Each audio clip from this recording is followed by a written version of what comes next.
தெரியாத அளவுக்கு எரிக்கப்பட்டு கிடந்த சடலத்தை பார்த்து போலீசாரே ஆடிப்போய்தான் நின்றார்கள். யார் இப்படி எரிந்து கிடப்பது? இவ்வளவு கொடூரமாக எரித்தது யார்? என்ன காரணம் என போலீசார் விசாரணையில் ஈடுபட ஆரம்பித்த போதுதான் அதிர்ச்சிகரமான பின்னணி வெளிவர ஆரம்பித்தது. அரியலூர் மாவட்டம் கோடாலி கிராமத்தில் எரிந்த நிலையில் கிடந்த சடலத்தில் கை கால்கள் கொஞ்சம் எரியாமல் இருந்ததால் உற்று பார்த்த ஜெயங்கொண்டம் காவல் நிலைய போலீசாருக்கு கிடைத்தது ஒரு தடயம். அதாவது எரிந்த சடலத்தின் கைகளில் மின்னிய அந்த மோதிரத்தை வைத்து விசாரணையை ஆரம்பித்திருக்கிறார்கள்.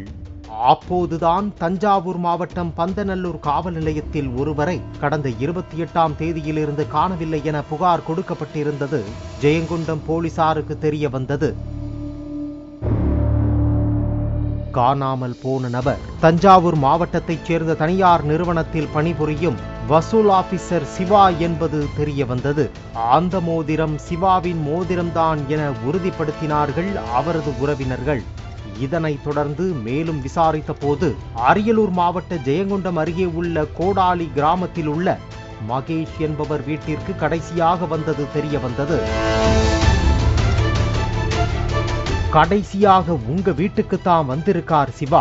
அதற்கு பிறகு சிவா வீட்டிற்கு செல்லவில்லை, தீ வைத்து எரிக்கப்பட்ட நிலையில் சடலமாக கிடக்கிறார், உண்மையை சொல்லுங்க என மகேஷிடம் நடத்தப்பட்ட விசாரணையில் திடுக்க வைத்திருக்கிறது அந்த சம்பவம்.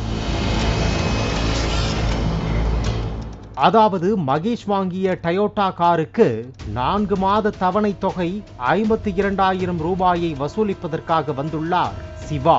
அப்போது மகேஷுக்கும் சிவாவுக்கும் வாக்குவாதம் ஏற்பட்டு இருவரும் அடித்துக் கொள்ளும் அளவுக்கு பிரச்சனை ஏற்பட்டுள்ளது. இந்த நிலையில் சிவாவை அடித்து படுகொலை செய்ததாகவும் பிறகு அதை மறைக்க தீ வைத்து எரித்ததாகவும் அதிர்ச்சி தகவல் வெளியாகியுள்ளது. அதே நேரத்தில் மகேஷ் மட்டும் இந்த படுகொலையை செய்தாரா, வேறு யாருடைய உதவியின் அடிப்படையில் சிவாவின் படுகொலை நிகழ்ந்தது என பல்வேறு கோணத்தில் விசாரணை செய்து வருகிறார்கள் ஜெயங்கொண்டம் காவல் நிலைய போலீசார்.